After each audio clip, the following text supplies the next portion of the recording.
നമസ്കാരം. ഇന്നത്തെ news time നോക്കാം. ആദ്യം തലക്കെട്ടുകൾ. പാലിയേക്കര ടോൾ പിരിവ് നിർത്തിച്ചു. സുഗമമായ ഗതാഗത സൗകര്യം ഉറപ്പായതിനു ശേഷം ഉത്തരവ് പുനർപരിശോധിക്കുമെന്നും കളക്ടറുടെ ഉത്തരവിൽ പറയുന്നു. ചികിത്സയിലായിരിക്കെ മഞ്ഞപ്പിത്തം ബാധിച്ചു മരിച്ച യുവാവിന്റെ മരണത്തിൽ ദുരൂഹതയുണ്ടെന്ന് ആരോപിച്ച് വീട്ടുകാർ. മാള പോലീസ് രഞ്ജിത്തിന്റെ വീട്ടിലെത്തി തുടർ നടപടികൾ സ്വീകരിച്ചു. തന്റെ വീടിനു നേരെ എറിഞ്ഞത് വിഷുപ്പടക്കമാണെന്ന ഇ പി ജയരാജന്റെ പരാമർശത്തിൽ പരിഹാസവുമായി ശോഭ സുരേന്ദ്രൻ. ബോംബ് നിർമ്മാണത്തിലും ഉപയോഗത്തിലും ജയരാജനെ പോലെ തനിക്ക് പരിചയമില്ലെന്നും അദ്ദേഹം അതിൽ വിദഗ്ധനാണെന്നും ശോഭ പരിഹസിച്ചു. വാർത്തകൾ വിശദമായി. പാലിയേക്കര ടോൾ പിരിവ് നിർത്തിച്ചു. ഉത്തരവ് നാഷണൽ ഹൈവേ അതോറിറ്റി പാലിക്കുന്നുണ്ടെന്ന് തൃശൂർ റൂറൽ ജില്ലാ പോലീസ് മേധാവി ഉറപ്പുവരുത്തണം. സുഗമമായ ഗതാഗത സൗകര്യം ഉറപ്പായതിനു ശേഷം ഉത്തരവ് പുനർപരിശോധിക്കുമെന്നും കളക്ടറുടെ ഉത്തരവിൽ പറയുന്നു. അടിപ്പാത നിർമ്മാണ മേഖലയിൽ ഗതാഗതക്കുരുക്ക് ഒഴിവാക്കുന്നതിന് പോലീസിന്റെ സഹായത്തോടെ ആവശ്യമായ നടപടികൾ അടിയന്തരമായി സ്വീകരിക്കുന്നതിന് നാഷണൽ ഹൈവേ അതോറിറ്റിക്ക് ജില്ലാ കളക്ടർ നിർദ്ദേശം നൽകി. സുഗമമായ ഗതാഗത സൗകര്യം ഉറപ്പുവരുത്തുന്നതുവരെ പാലിയേക്കര ടോൾ പ്ലാസയിലെ ടോൾ പിരിവ് താൽക്കാലികമായി നിർത്തിവെച്ച് കളക്ടർ ഉത്തരവിട്ടു. ഉത്തരവ് നാഷണൽ ഹൈവേ അതോറിറ്റി പാലിക്കുന്നുണ്ടെന്ന് തൃശൂർ റൂറൽ ജില്ലാ പോലീസ് മേധാവി ഉറപ്പുവരുത്തണം. സുഗമമായ ഗതാഗത സൗകര്യം ഉറപ്പായതിനു ശേഷം ഉത്തരവ് പുനർപരിശോധിക്കുമെന്നും ഉത്തരവിൽ പറയുന്നു. നാഷണൽ ഹൈവേ 544-ൽ ചിറങ്ങര അടിപ്പാത നിർമ്മാണ സ്ഥലത്തും പരിസരത്തും വ്യാപകമായ ഗതാഗതക്കുരുക്കാണെന്ന പരാതിയെ തുടർന്ന് നാഷണൽ ഹൈവേ അതോറിറ്റിയുമായി 2025 ഫെബ്രുവരി 25, ഏപ്രിൽ 4, 22 തീയതികളിൽ ജില്ലാ ഭരണകൂടം ചർച്ചകൾ നടത്തിയിരുന്നു. ഗതാഗതക്കുരുക്ക് ഒഴിവാക്കുന്നതിന് നടപടി സ്വീകരിക്കുന്നതിനെ തുടർന്ന് ടോൾ പിരിവ് നിർത്തലാക്കുന്നതിന് ഏപ്രിൽ 16 എടുത്ത തീരുമാനം നാഷണൽ ഹൈവേ അതോറിറ്റി സാവകാശം ആവശ്യപ്പെട്ടതിനാൽ പിൻവലിച്ചിരുന്നു. ഏപ്രിൽ 28-നകം ഗതാഗതക്കുരുക്കിന് പരിഹാരം കണ്ടില്ലെങ്കിൽ ഏപ്രിൽ 16-ലെ തീരുമാനം നടപ്പിലാക്കുമെന്ന് 22-ലെ യോഗത്തിൽ തീരുമാനമെടുത്തിരുന്നു. എന്നാൽ നാഷണൽ ഹൈവേ അതോറിറ്റി ഈ നിർദ്ദേശങ്ങൾ പാലിക്കുന്നതിൽ പരാജയപ്പെട്ടു. ചാലക്കുടി ഡിവൈഎസ്പി, ചാലക്കുടി RTO, ചാലക്കുടി തഹസിൽദാർ എന്നിവർ നടത്തിയ സംയുക്ത പരിശോധനാ റിപ്പോർട്ടിൽ പേരാമ്പ്ര, മുരിങ്ങൂർ, ചിറങ്ങര എന്നിവിടങ്ങളിലെ അടിപ്പാത നിർമ്മാണ മേഖലകളിൽ ആവശ്യമായ സുരക്ഷാ മുൻകരുതലുകൾ സ്വീകരിച്ചതായോ ഫ്ലാഗ്മാനെ നിയോഗിച്ചതായോ കാണപ്പെടുന്നില്ല എന്ന് ബോധ്യപ്പെട്ടു. ഡീപ്പ് എക്സ്കവേഷൻ നടക്കുന്ന ഭാഗങ്ങളിൽ സർവീസ് റോഡിന്റെ വശങ്ങളിൽ മതിയായ സംരക്ഷണ ബാരിക്കേഡുകൾ സ്ഥാപിച്ചിട്ടില്ല എന്നും സർവീസ് റോഡിനരികിൽ നിലവിലുള്ള ഇലക്ട്രിക് പോസ്റ്റുകളെല്ലാം മാറ്റിയതായി കാണപ്പെടുന്നില്ല എന്നും പരിശോധനാ റിപ്പോർട്ടിൽ ചൂണ്ടിക്കാട്ടിയിട്ടുണ്ട്. നിർമ്മാണ പ്രവർത്തനങ്ങൾ നടത്തുന്ന സ്ഥലത്തിന് 500 മീറ്റർ മുൻപ് തന്നെ ട്രാഫിക് ഡൈവേർഷൻ ഉണ്ടെന്നുള്ള വിവിധ ഭാഷകളിലുള്ള ഫ്ലൂറസെന്റ് ബോർഡുകൾ, ഡൈവേർഷനുള്ള ഭാഗങ്ങളിൽ ഓവർടേക്കിംഗ് നിരോധിച്ചുകൊണ്ടുള്ള ബോർഡുകൾ, ബ്ലിങ്കർ ലൈറ്റുകൾ, റിഫ്ലക്ടറുകൾ എന്നിവ എല്ലായിടത്തും സ്ഥാപിച്ചതായി കാണുന്നില്ല എന്നും റിപ്പോർട്ട് ചെയ്തിട്ടുണ്ട്. യോഗത്തിൽ നൽകിയ നിർദ്ദേശങ്ങൾ പാലിക്കപ്പെട്ടിട്ടില്ല എന്നും അശാസ്ത്രീയമായും ആസൂത്രണമില്ലാതെയുമുള്ള നിർമ്മാണ പ്രവൃത്തികൾ മൂലം ആശുപത്രി, എയർപോർട്ട് തുടങ്ങിയ സ്ഥലങ്ങളിലേക്കും മറ്റ് അടിയന്തര ആവശ്യങ്ങൾക്കും പോകുന്ന വാഹനങ്ങൾ ഉൾപ്പെടെ മണിക്കൂറുകളോളം ഗതാഗതക്കുരുക്കിൽപ്പെടുന്നതായും പൊതുജനങ്ങൾക്ക് അസാധാരണമായ ബുദ്ധിമുട്ടുകൾ നേരിടേണ്ടി വരുന്നതായും ബോധ്യപ്പെട്ടിട്ടുണ്ടെന്നും കളക്ടറുടെ ഉത്തരവിൽ പറയുന്നു. Media time, Thrissur.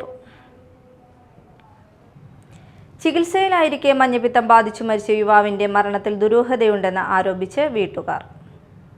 ലഹരികൾ ഉപയോഗിക്കാത്ത ആളാണ് രഞ്ജിത്ത് എന്ന് അമ്മയും പെങ്ങളും പറയുന്നു. മാള പോലീസ് രഞ്ജിത്തിന്റെ വീട്ടിലെത്തി തുടർ നടപടികൾ സ്വീകരിച്ചു.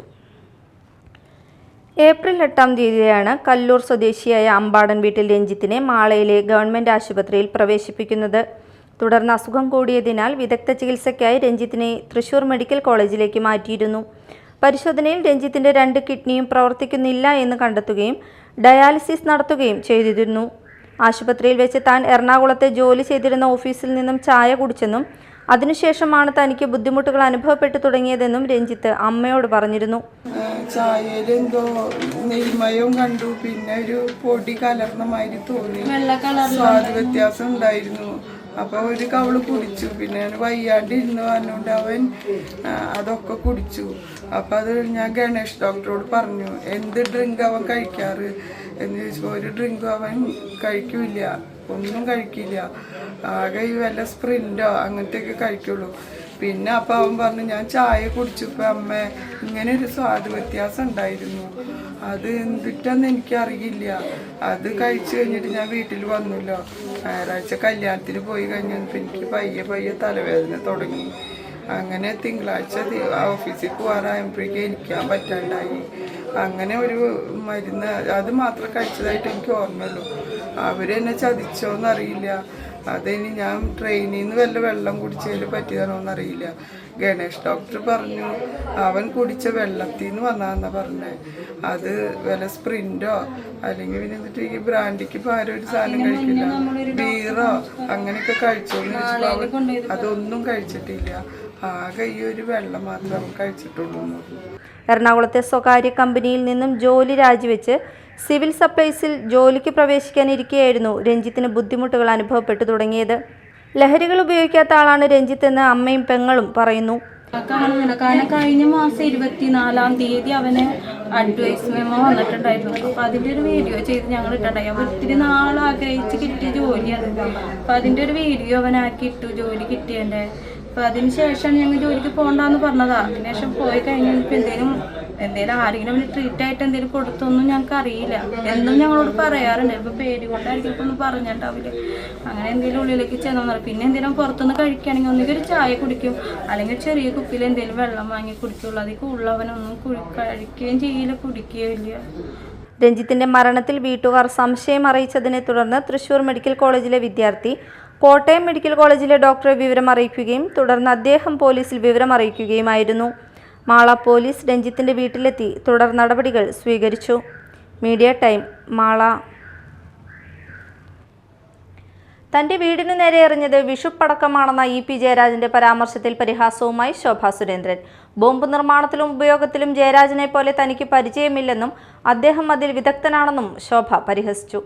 സ്വന്തം ആത്മകഥ പ്രസിദ്ധീകരിച്ച പ്രസിദ്ധീകരണക്കാരെ പോലും കള്ളന്മാരാക്കിയ ചരിത്രമാണ് ഇ പിയുടേതെന്നും ശോഭാ സുരേന്ദ്രൻ പറഞ്ഞു. സഖാവ് ഇ പി ജയരാജനെ പോലെ ബോംബ് കൈകാര്യം ചെയ്ത പരിചയമൊന്നും എനിക്കില്ല.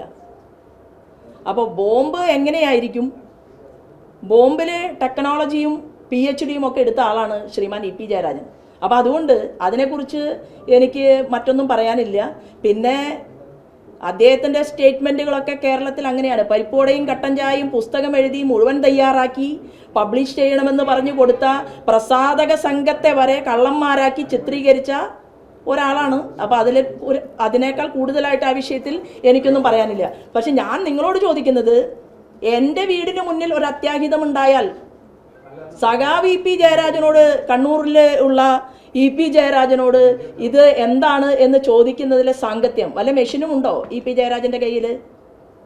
എന്താണ് പൈപ്പ് ബോംബും കുഴി ബോംബും ഒക്കെ പരിശോധിക്കാനുള്ള എന്തെങ്കിലും പ്രത്യേക സാങ്കേതിക വിദ്യ ഇ പി ജയരാജൻ്റെ വീട്ടിൽ ഒരുപക്ഷെ ഉണ്ടായിരിക്കും. അതുകൊണ്ടാവും അവിടെ ഇരുന്ന് പരിശോധിച്ച് പറഞ്ഞത് വിഷു അല്ലേ, അതിൻ്റെ ഏതെങ്കിലും പടക്കമായിരിക്കും എന്ന് പറയാൻ കാരണം എന്ന് ഞാൻ കരുതുന്നു.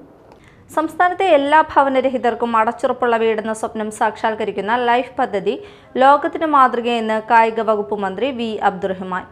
മന്ദിലകം ബ്ലോക്ക് പഞ്ചായത്തിന്റെ പുതിയ കോൺഫറൻസ് ഹാളിന്റെ ഉദ്ഘാടനവും ലൈഫ് PMAY ഗുണഭോക്തൃ സംഗമവും ഉദ്ഘാടനം ചെയ്ത് സംസാരിക്കുകയായിരുന്നു മന്ത്രി. നമ്മുടെ കേരളം നൽകുന്നതിൻ്റെ പകുതി തുക പോലും ഒരു സംസ്ഥാനവും ഭവനം നിർമ്മിക്കുന്നതിന് നൽകുന്നില്ല. ഇപ്പോൾ കേന്ദ്ര വിഹിതം എന്ന് പറയുന്നത് 75,000 രൂപയാണ് അവർ നൽകുന്ന ഒരു വീട് നിർമ്മിക്കാൻ. 75,000 രൂപ കൊണ്ട് ഒരു വീട് നിർമ്മിക്കാൻ കഴിയും.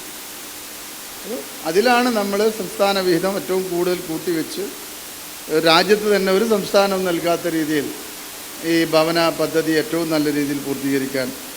അപ്പോൾ സാധാരണക്കാരൻ്റെ വീടെന്ന സ്വപ്നം അതിനെ യാഥാർത്ഥ്യമാക്കിയ 5,47,000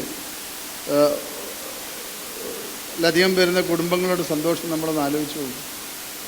അതിലേക്കാണ്, ആ പൂർത്തീകരണത്തിലേക്കാണ് നമ്മൾ കടക്കാൻ പോകുന്നത്. സംസ്ഥാനത്തുള്ള മുഴുവൻ ഭവനരഹിതർക്കും വീട് നൽകുക എന്നുള്ളത് തന്നെയാണ് സർക്കാർ ഉദ്ദേശിക്കുന്നത്. സംസ്ഥാനത്തെ മുഴുവൻ ഭവനരഹിതർക്കും വീട് വെച്ച് നൽകുവാനും തൊഴിൽ ചെയ്ത് ഉപജീവന മാർഗം മെച്ചപ്പെടുത്തുന്നതിലും പങ്കാളികളാവുകയാണ് സർക്കാർ ലക്ഷ്യമെന്നും മന്ത്രി കൂട്ടിച്ചേർത്തു. ET ടൈസൺ MLA അധ്യക്ഷത വഹിച്ചു. Mathilakam block panchayat president CK Girija, Sreenarayanapuram panchayat president MS Mohanan, Mathilakam panchayat president Seenath Basheer, Edavilangu panchayat president Nisha Ajithan, standing committee ചെയർപേഴ്സൺമാർ, ലൈഫ് പദ്ധതി ഗുണഭോക്താക്കൾ, ജനപ്രതിനിധികൾ, ഉദ്യോഗസ്ഥർ, നാട്ടുകാർ എന്നിവർ പങ്കെടുത്തു. കഴിമ്പ്രത്ത് കുതിരയെ കല്ലെറിഞ്ഞ് പരിക്കേൽപ്പിച്ചതായി പരാതി. ചാമക്കാല സ്വദേശി വേലിപ്പറമ്പിൽ അക്ബറിന്റെ കുതിരയ്ക്ക് നേരെയാണ് ഇന്നലെ വൈകിട്ട് കല്ലേറുണ്ടായത്. കുതിരയുടെ തലയ്ക്ക് സാരമായി പരിക്ക് പറ്റിയിട്ടുണ്ട്. കഴിമ്പ്രം ബീച്ചിൽ പ്രവർത്തിക്കുന്ന ഹോഴ്സ് വേൾഡ് റൈഡിംഗ് അക്കാദമിയിലെ കുതിരയാണിത്. 4 മാസം മുമ്പ് മറ്റൊരു കുതിരയെ വടികൊണ്ടടിച്ച് പരിക്കേൽപ്പിച്ചതായും അക്ബർ വലപ്പാട് പോലീസിൽ നൽകിയ പരാതിയിൽ പറയുന്നു. 4 വയസ്സുകാരിയെ ലൈംഗികമായി പീഡിപ്പിച്ചയാളെ 11 വർഷം കഠിന തടവിനും 1 ലക്ഷം രൂപ പിഴയടയ്ക്കാനും ശിക്ഷിച്ചു. ചാലക്കുടി മോതിരക്കണ്ണി മണ്ണുപ്പുറം കുഴിക്കാടൻ വീട്ടിൽ ശിവൻ എന്നയാളെയാണ് ചാലക്കുടി സ്പെഷ്യൽ ഫാസ്റ്റ് ട്രാക്ക് കോടതി 11 വർഷത്തെ കഠിന തടവിനും 1 ലക്ഷം രൂപ പിഴയൊടുക്കുന്നതിനും ശിക്ഷിച്ചത്. പിഴ ഒടുക്കിയാൽ അത് അതിജീവിതയ്ക്ക് നൽകാനും വിധിയിൽ വ്യവസ്ഥ ചെയ്തിട്ടുണ്ട്. സ്പെഷ്യൽ ഫാസ്റ്റ് ട്രാക്ക് കോടതി ജഡ്ജി PS റാജുദ്ദീനാണ് ശിക്ഷ വിധിച്ചത്. പ്രധാന വാർത്തകൾ വീണ്ടും. പാലിയക്കര ടോൾ പിരിവ് നിർത്തിച്ചു. സുഗമമായ ഗതാഗത സൗകര്യം ഉറപ്പായതിനു ശേഷം ഉത്തരവ് പുനർപരിശോധിക്കുമെന്നും കളക്ടറുടെ ഉത്തരവിൽ പറയുന്നു. ചികിത്സയിലായിരിക്കെ മഞ്ഞപ്പിത്തം ബാധിച്ചു മരിച്ച യുവാവിന്റെ മരണത്തിൽ ദുരൂഹതയുണ്ടെന്ന് ആരോപിച്ച് വീട്ടുകാർ. മാള പോലീസ് രഞ്ജിത്തിന്റെ വീട്ടിലെത്തി തുടർ നടപടികൾ സ്വീകരിച്ചു. തന്റെ വീടിനു നേരെ എറിഞ്ഞത് വിഷുപ്പടക്കമാണെന്ന EP ജയരാജന്റെ പരാമർശത്തിൽ പരിഹാസവുമായി ശോഭാ സുരേന്ദ്രൻ. ബോംബ് നിർമ്മാണത്തിലും ഉപയോഗത്തിലും ജയരാജനെ പോലെ തനിക്ക് പരിചയമില്ലെന്നും അദ്ദേഹം അതിൽ വിദഗ്ധനാണെന്നും ശോഭ പരിഹസിച്ചു. ഇതോടെ ന്യൂസ് ടൈം സമാപിച്ചു. നമസ്കാരം.